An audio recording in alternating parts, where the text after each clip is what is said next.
convincingly won the New York primaries. Hillary Clinton got nearly 58% of the vote in the state she represented in the Senate for 8 years. U.S. Senator Bernie Sanders of Vermont got 42% of the vote. Clinton thanked supporters and started to try to unite her fractured party. New Yorkers, you've always had my back. And to all the people who supported Senator Sanders, I believe there is much more that unites us than divides us. Clinton increased her delegate lead over Sanders and is now 80% of the way to the number needed to win the Democratic nomination. Sanders vowed to fight on. So let's take a look at the Republican side now. Billionaire Donald Trump got 60% of the vote in his home state. Ohio Governor John Kasich trailed far behind, 25%.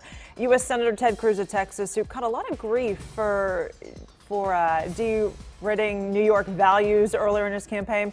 He actually trailed pretty far behind, 15% of the vote. Trump expressed optimism that he's going to be able to secure the nomination before the convention.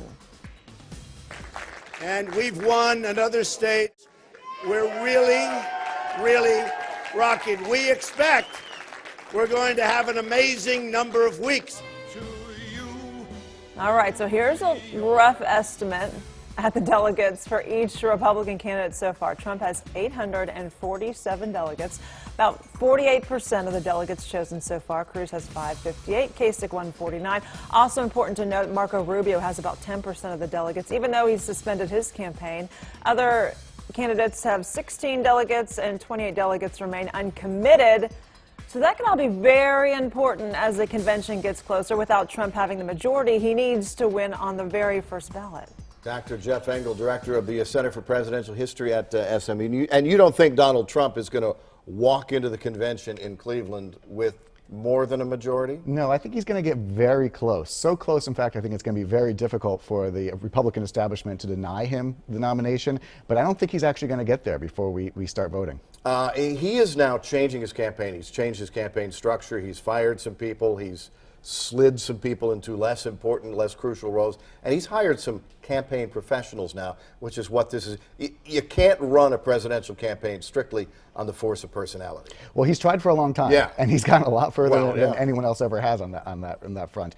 But you know, at the same time, he has been losing delegates one by one. The delegates on the ground game, as they call them, that they're individual delegates in different states who are not committed, who perhaps can change their vote because their candidate has dropped out, and he's been losing those one-on-one to the Cruz campaign. So Cruz actually has done a very good job of picking up delegates even when he hasn't been winning elections. Right, and showing a little bit of naivete, perhaps, this last night during his victory speech from Donald Trump. Let's listen.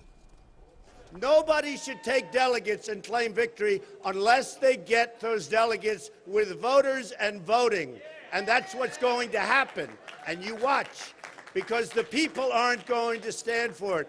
It's a crooked system. It's a system that's rigged, and we're going to go back to the old way. It's called you vote and you win.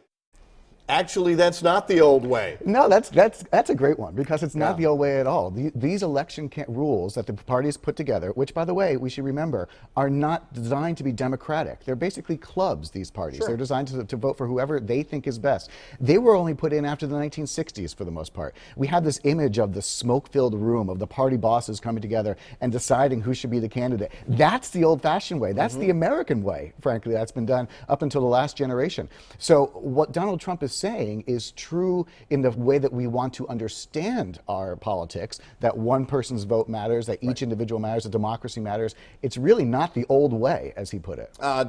He needs about 47% of the remaining vote, or delegates at stake to put him over the top. He's going to come close. But let's talk about the Democratic side, because it's fascinating. Is there anything that can stop the Hillary Clinton train at this point? No, there really isn't. The only question for Hillary at this point is she going to get the voter delegates above the majority that she needs, or is she going to have to use the super delegates, which again is another thing that people would point to say this is undemocratic. These are essentially party regulars, party officials who are allowed to vote for whomever they want. Right.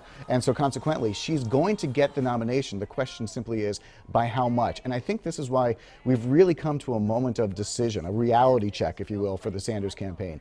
They can't win. So the question is, how much do they want to continue attacking their party's candidate, who frankly is a lot closer to them than to Donald Trump, and how much they want to continue on a revolution. And both candidates, really briefly, both candidates going after disaffected voters. Just that the disaffected voters on the Republican side are very different from the disaffected voters on the Democratic side. They really are, but this is why New York is actually a really good litmus test for what's going to happen in the future. New York actually looks remarkably like the rest of the country. We've been to states like Iowa and New Hampshire, which are demographically completely unlike the rest of the country. New York is multicultural, New York is multiracial, New York has a variety of different types of economies. If you can win in New York, I think you really can get a good sense of who's going to win throughout the country. And with the states coming up in particular, they favor both Trump and Hillary Clinton. But I got to tell you, both of these candidates are remarkably disliked by the majority. We've never seen such high dislikes. High negatives. About 70% of voters at this point say they would not, under any circumstance, vote for Donald Trump. Now, before Democrats get too excited, you should point out that about 60% of voters say they would not, under any circumstance, vote for Hillary Clinton. So we have an ugly campaign coming up. We do. It's going to be a long road to fall. Thanks very much. Good to see you. Dr. Jeff Engel.